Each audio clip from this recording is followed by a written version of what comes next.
ভোর রাতে হঠাৎ ঘুম ভাঙল। বুঝতে পারলাম ভোর 4টে বাজে। আমার মেয়ে রিয়া বলেছিল তাকে 5টার মধ্যে জিম ক্লাসে যেতে হবে, কিন্তু গভীর ঘুমে ডুবে যাওয়ায় দেরি হয়ে গেল। ভাবলাম রিয়া রাগ করবে, তাই হলো। ঘর থেকে ডাকতে চেয়েও সরাসরি তার ঘরের দিকে গেলাম। মনে হলো হয়তো সে নিজেই উঠে পড়েছে। ঘরের কাছে পৌঁছনোর পর দেখলাম দরজাটা খানিকটা খোলা। কেন জানি না হঠাৎ আমার মনে হলো একটু সাবধান হওয়া উচিত। দরজার সামনে পৌঁছনোর আগে একটু থেমে গেলাম। তারপর ধীরে ধীরে পা বাড়িয়ে দরজার কাছে পৌঁছলাম। বাইরে থেকেই দেখতে চেষ্টা করলাম দরজার সামান্য ফাঁক দিয়ে। ঘরের ভেতরে চোখ রাখতেই এমন একটি দৃশ্য দেখলাম যা আমাকে হতবাক করে দিল। আমার পুরো শরীরে ঠান্ডা হয়ে গেল, আর আমি দরজার পাশেই থমকে দাঁড়িয়ে গেলাম। আমার মেয়ে বিছানায় ঘুমিয়েছিল। সে পাশ ফিরে শুয়েছিল, তবে তার শরীর অর্ধেক ঘুরে যাওয়ায় সে কিছুটা অন্যদিকে ছিল। তার পরনে ছিল একটি লাল রঙের টি শার্ট এবং কালো জিন্স। আমি দেখলাম ঘুমের মধ্যে তার টি শার্ট কিছুটা উপরে উঠে গেছে। সে বিছানার এক কোণে শুয়েছিল। তার থেকে সামান্য দূরে, প্রায় 1.5 ফুট দূরে, আমার ছোট ছেলে ঈশান দাঁড়িয়েছিল। ঈশান এতটাই কাছে দাঁড়িয়েছিল যে সে রিয়াকে পুরো দৃষ্টিতে পর্যবেক্ষণ করছিল। কিন্তু সে শুধু তাকিয়েই ছিল না, যেন কিছু করার চেষ্টা করছিল। আমি ভেতরে কি ঘটছে তা দেখে বিশ্ব জমে গেলাম। এই মুহূর্তে আমার মনে হলো, হে ঈশ্বর, এখন কি করব? এই ছেলেটি এত সাহস পেয়েছে যে আমার উপস্থিতিতেও রিয়ার ঘরে ঢোকার সাহস দেখাচ্ছে। আমার মনের মধ্যে আতঙ্ক কাজ করছিল। ঈশান যে আমার 19 বছরের ছেলে, সে কেন রিয়া, যে তার 24 বছরের বড় বোন, তার প্রতি এমন আচরণ করছে? তার সাহস যেন দিনে দিনে বেড়েই চলেছে। এই পরিস্থিতি দেখে আমার মনে ভয় ঢুকে গেল। এমন কিছু যেন না ঘটে যা তাদের দুজনের জীবনকে নষ্ট করে দিতে পারে। আমি কখনো ভাবিনি যে ঈশান এমন কিছু করতে পারে, তবে এখন সে বড় হচ্ছে, আর তার আচরণ আমাকে চিন্তিত করে তুলছিল। আমি আগে কখনো ঈশানের এমন আচরণের দিকে তেমন মনোযোগ দিইনি, তবে সময়ের সঙ্গে সঙ্গে লক্ষ্য করলাম সে যেন রিয়ার প্রতি একটু বেশি মনোযোগী হয়ে উঠেছে। রিয়া ছিল তার থেকে 5 বছরের বড়। তার নিজের একটা ভিন্ন জীবন ছিল, কলেজ, বন্ধুবান্ধবের আলাদা এক জগৎ। তার সেই জগৎ ঈশানের থেকে একেবারেই আলাদা। তারা একসঙ্গে বেশিরভাগ সময় বাড়িতে থাকত, কিংবা আমাদের পুরো পরিবার একসঙ্গে কোথাও গেলে যেমনটা সাধারণ ভাই বোনেরা করে, তারাও একসঙ্গে মজা করত, একে অপরকে ঠাট্টা করত, কিংবা ছোট ছোট দুষ্টমি করত। রিয়া সবসময় তার সঙ্গে খুব স্বাভাবিক ও নির্ভীক আচরণ করত। সম্ভবত রিয়ার এই নির্ভীক আচরণই ঈশানের মনে তার প্রতি এক অদ্ভুত আকর্ষণ তৈরি করেছিল। ধীরে ধীরে ঈশান রিয়ার আরও কাছাকাছি যাওয়ার চেষ্টা করতে শুরু করল, তবে রিয়া ছিল তার নিজের জগতে মগ্ন। তার এই ব্যস্ততার কারণে সে কখনো বুঝতেই পারেনি যে ঈশান তাকে একটু অন্যভাবে দেখছে। ঈশান প্রায় রিয়ার দিকে তাকিয়ে থাকত, বিশেষ করে যখন সে মনোযোগ দিয়ে কিছু করত বা নিচু হয়ে কোনো কাজ করত। ঈশানের দৃষ্টি এমন ছিল যেন সে সেই মুহূর্তগুলো গভীরভাবে উপভোগ করছে। মজার ছলে মাঝে মাঝে সে রিয়ার কাছে আসার চেষ্টা করত এবং আলাপের ছলে একটু বেশি ঘনিষ্ঠ হয়ে পড়ত। তবে কিছু সময় ঈশানের আচরণ সীমার বাইরে চলে যেত। সে এমন কিছু করত যা রিয়াকে অস্বস্তিতে ফেলে দিত। প্রথমে বিষয়টি রিয়ার নজরে আসেনি, কিন্তু ধীরে ধীরে তার আচরণে কিছু অস্বাভাবিকতা ধরা পড়লে রিয়া বিষয়টি বুঝতে পারার পর এই নিয়ে ভাবতে শুরু করে এবং তার পরবর্তী পদক্ষেপ নিয়ে সিদ্ধান্ত নেয়। প্রত্যেকবার এমন কিছু ঘটলে আমি নিজেকে খুব অপরাধী মনে করতাম। আমার নিজের সন্তান, আমার ছেলেই আমার মেয়ের প্রতি এমন আচরণ করছে, এটা খুবই লজ্জাজনক ছিল।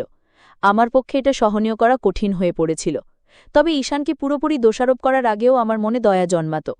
এই আধুনিক যুগে, যেখানে টিভি, সিনেমা, ইন্টারনেট এবং মোবাইল ফোনের অতিরিক্ত প্রভাব রয়েছে, সেখানে এই ধরনের আচরণ না হওয়াটা কিভাবে সম্ভব? আমাদের সন্তানদের মনে এগুলোর প্রভাব পড়বে, এটাই স্বাভাবিক। তবে যা সবচেয়ে কষ্টদায়ক ছিল তা হলো আমি এই ঘটনা দেখেও কিছুই করতে পারছিলাম না। নিজের সন্তানদের জন্য আমার অসহায়ত্ব আমাকে ভেতরে ভেতরে ধ্বংস করে দিচ্ছিল। আমি কখনো কল্পনাও করিনি যে ঈশান এমন কিছু করতে পারে। আমার স্বামী রাজেশ দিনরাত পরিশ্রম করেন আমাদের সন্তানদের একটি সুন্দর এবং সুখী জীবন দেওয়ার জন্য। যদি তিনি কখনো জানতে পারেন যে এই আধুনিক সময়ের প্রভাব ঈশানের মনকে এমনভাবে দূষিত করেছে, তাহলে তিনি নিশ্চয়ই প্রচণ্ড কষ্ট পাবেন। তবে তার কাছে এই বিষয়ে বলা আমার পক্ষে সম্ভব ছিল না। যদি তিনি এই ঘটনা জানতে পারেন, তাহলে তিনি ঈশানের মনস্তত্ত্ব বোঝার চেষ্টা না করে হয়তো রাগের বশে শাস্তি দেবেন বা তাকে বাড়ির থেকে বের করে দেবেন। এমনটি আমি কখনোই চাইনি। আমি ভেবেছিলাম রিয়াকে সামান্য ইঙ্গিত দিয়ে বিষয়টি জানানো উচিত, যাতে সে সতর্ক থাকতে পারে এবং ঈশানের সঙ্গে একটু সাবধানতার সঙ্গে আচরণ করতে পারে। তবে এর আরেকটি বিপদও ছিল। রিয়ার মনে যদি ঈশানের প্রতি ঘৃণা জন্মায়, তাহলে তাদের সম্পর্ক চিরতরে নষ্ট হয়ে যাবে। এমনকি যদি রিয়ার আগের মাথায় ঈশানকে কিছু বলে ফেলে, তাহলে ঈশানও রেগে গিয়ে কোনো ভুল সিদ্ধান্ত নিতে পারে, যা তাদের ভবিষ্যতের জন্য ভয়াবহ হতো। আমি কোনোভাবেই তাদের ভাই বোনের পবিত্র সম্পর্কের মধ্যে ফাটল ধরাতে চাইনি। তাই রিয়াকে কিছু বলার পরিবর্তে আমি নিজের মতো করে পরিস্থিতি সামলানোর সিদ্ধান্ত নিলাম। আমি ঠিক করলাম ঈশানকে ঠিক পথে আনার জন্য সময়মতো তাকে বোঝানোর চেষ্টা করব। এখন থেকে যখনই আমি লক্ষ্য করতাম যে ঈশান চুপি চুপি রিয়ার দিকে তাকিয়ে আছে, আমি কোনো না কোনো অজুহাতে তাকে সেই জায়গা থেকে সরিয়ে দিতাম। এতে করে তার আচরণ অনেকটাই নিয়ন্ত্রণে আসত। তবে আজকের ঘটনা আমাকে আরও সচেতন করে তুলল। আমি বুঝলাম বিষয়টি নিয়ে আমাকে আরও সতর্ক হতে হবে এবং উপযুক্ত সময়ে সঠিক সিদ্ধান্ত নিতে হবে। ঈশানের সাহস দেখে আমি বুঝতে পারলাম যে আর দেরি করা ঠিক হবে না। যদি সময়মতো আমি কোনো ব্যবস্থা না নিই, তাহলে তার কাজ রিয়ার জীবনে বড় বিপদ ডেকে আনতে পারে। আমাকে কিছু একটা করতেই হবে, কিন্তু কিভাবে এই পরিস্থিতি সামাল দেব তা বুঝে উঠতে পারছিলাম না।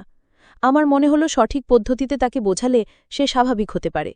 তখন আমি যেটা ঠিক মনে করেছিলাম সেটাই করার সিদ্ধান্ত নিলাম। যদি আমি হঠাৎ করে রিয়ার ঘরে ঢুকে যাই, তাহলে ঈশান ভয় পেতে পারে, আর রিয়া যদি তাকে এমন অবস্থায় দেখে ফেলে তাহলে সে আরও হতবাক হয়ে যেতে পারে। তাই আমি এমন কিছু করার সিদ্ধান্ত নিলাম যাতে ঈশান বুঝতে পারে যে আমি জেগে গেছি এবং তার ঘর ছেড়ে চলে যাওয়ার সময় এসেছে। এই ভাবনা থেকে আমি রান্নাঘরে গিয়ে ইচ্ছা করে একটি স্টিলের থালা ফেলে দিলাম। এতে বেশ বড়সড় শব্দ হল। আমার প্রত্যাশা মতো কিছুক্ষণের মধ্যেই আমি দেখলাম ঈশানের ছায়া পাশের পথ দিয়ে চলে যাচ্ছে। তার চলে যাওয়া দেখে আমি স্বস্তি পেলাম। এরপর আমি রিয়াকে ডাকার জন্য তার ঘরের দিকে এগোলাম। ঘরে ঢুকে দেখি রিয়া তখনও গভীর ঘুমে। এত বড় আওয়াজ হওয়ার পরও সে উঠে বসেনি। এটা দেখে আমি অবাক হলাম। মনে হলো সে এতটাই গভীর ঘুমে থাকে যে ঈশান সহজেই তাকে দেখতে বা স্পর্শ করার সুযোগ পেতে পারে। শেষমেশ আমি তার কাছে গিয়ে তাকে সরাসরি জাগানোর সিদ্ধান্ত নিলাম। আমি রিয়াকে ডেকে জাগালাম। সে ঘুম থেকে উঠে আমার দিকে রাগের দৃষ্টিতে তাকালো এবং দেরি হওয়ার জন্য আমাকে দোষ দিল। এরপর সে দ্রুত বাথরুমে ঢুকে গেল। আমি আবার আমার কাজে মন দিলাম। কিছুক্ষণ পরে দেখলাম ঈশান আবার রিয়ার ঘরের দিকে যাচ্ছে। আমি ভাবলাম হয়তো রিয়া তখনও প্রস্তুতি নিচ্ছে, তাই আমি ঈশানকে থামানোর জন্য ইচ্ছা করে একটু শব্দ করলাম। শব্দ শুনে ঈশান বুঝতে পারল যে আমি তার দিকে আসছি। সে আমার দিকে তাকালো, কিন্তু লজ্জায় তার চোখ নিচের দিকে ঝুঁকে গেল। এরপর সে দ্রুত তার ঘরে চলে গেল। আমি অপেক্ষা করতে লাগলাম রিয়ার বাইরে আসার। কিছুক্ষণ পর রিয়া পুরোপুরি প্রস্তুত হয়ে বাইরে এলো এবং আমাকে বিদায় জানিয়ে চলে গেল। তখন আমি ঈশানকে ডেকে হলের দিকে নিয়ে আসতে চাইলাম, কিন্তু সে কোনো সাড়া দিল না। তখন আমি তার ঘরের দিকে গেলাম এবং দেখলাম সে ঘরে নেই। এরপর শুনতে পেলাম সে বাথরুমে আছে। আমি দরজার কাছে গিয়ে তার আওয়াজ শুনলাম, কিন্তু তাকে বিরক্ত না করে আবার হলে ফিরে এলাম। কিছুক্ষণ পর ঈশান বাইরে এলো এবং বলল, মা, তুমি আমাকে ডেকেছিলে? আমি বললাম, হ্যাঁ, এখানে বসো, তোমার সঙ্গে কিছু কথা বলার আছে। আমার কণ্ঠের সুর শুনে ঈশান বুঝতে পারল আমি গুরুতর কিছু বলতে যাচ্ছি। সে কিছুটা অস্থির হয়ে ধীরে ধীরে আমার কাছে এসে বসল। আমি শান্তভাবে কথা শুরু করলাম, কিন্তু অল্প সময়ের মধ্যেই তাকে ভরসা করতে শুরু করলাম। আমি রিয়ার ঘরে তার গোপনীয়তায় হস্তক্ষেপের বিষয়ে সরাসরি কিছু বলিনি, কিন্তু ইঙ্গিত করলাম। আমি তাকে বোঝালাম যে আমি তার এমন আচরণ আগেও লক্ষ্য করেছি। ঈশান দ্রুত বুঝতে পারল যে তার কাজ আমার চোখে ধরা পড়েছে। ভয় তার মুখ শুকিয়ে গেল। আমি আরও কড়া সুরে বললাম, যদি সে আবার এমন কিছু করে আমি তার বাবাকে সব বলে দেব। এই কথা শুনে ঈশান কেঁদে ফেলল এবং বলল, মা, প্লিজ, এমন কিছু করো না, আমাকে মাফ করে দাও। সে বারবার আমার কাছে ক্ষমা চাইতে লাগল এবং প্রতিশ্রুতি দিল যে সে আর কখনো এমন কিছু করবে না। সে আমার পা ধরে বলতে লাগল, আর কখনো এমন হবে না, একবার আমায় সুযোগ দাও। আমি তার আচরণ দেখে বুঝলাম সে তার ভুল বুঝতে পেরেছে। আমি তাকে শান্তভাবে বোঝালাম সে যা করছিল তা কতটা ভুল আর তার ফল কত ভয়াবহ হতে পারত। আর যদি কেউ জানতে পারে তাহলে কতটা অসম্মান হবে। শেষমেশ আমি তাকে এই প্রতিশ্রুতি নিতে বাধ্য করলাম যে সে আর কখনো এমন কাজ করবে না। তারপর আমি তাকে আর বকাবকি করলাম না। আমার মনে হলো সে এবার বুঝতে পেরেছে এবং নিজেকে সংশোধন করেছে।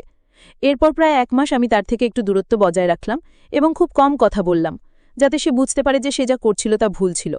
ধীরে ধীরে সবকিছু আগের মতোই স্বাভাবিক হয়ে গেল। আমরা আবার আগের মতো হাসি মজার সঙ্গে কথা বলা শুরু করলাম। সবকিছু আগের মতোই সুন্দরভাবে চলতে লাগল। কিন্তু একদিন আমি তাকে আবার রিয়াকে দেখতে ধরে ফেললাম, যদিও সেবার বেশ সতর্ক ছিল। তবু আমি লক্ষ্য করলাম তখন আবার আমার রাগ হতে শুরু করল। কিন্তু এইবার আমি আগের মতো বকাবকি করলাম না, কারণ তার প্রতি আমার চিন্তা বাড়ছিল। সে আমাকে বলেছিল যে তার একটি প্রেমিকা আছে এবং সে তার বন্ধুদের সঙ্গে সময় কাটায়। তবুও সে কেন রিয়াকে এইভাবে দেখার প্রয়োজন বোধ করল তা আমার মাথায় আসছিল না। তখন আমি ঠিক করলাম এই বিষয়ে আমি আবার তার সঙ্গে কথা বলবো। 3 দিন পর দুপুরে আমরা দুজন বাড়িতে একা ছিলাম। সে তার ঘরে ছিল আর আমি আমার ঘরে বিশ্রাম নিচ্ছিলাম। আমি ভাবলাম এখনই সময় এই বিষয়ে কথা বলার। আমি তার ঘরের দিকে গেলাম। দরজা বন্ধ ছিল। আমি দরজায় নক করলাম এবং তাকে ডাকলাম। সে ভেতর থেকে সাড়া দিল এবং দরজা খুলে দিল। আমি জিজ্ঞেস করলাম, দরজা বন্ধ করে কি করছিলে? সে বলল, কিছু না, এই ম্যাগাজিন পড়ছিলাম।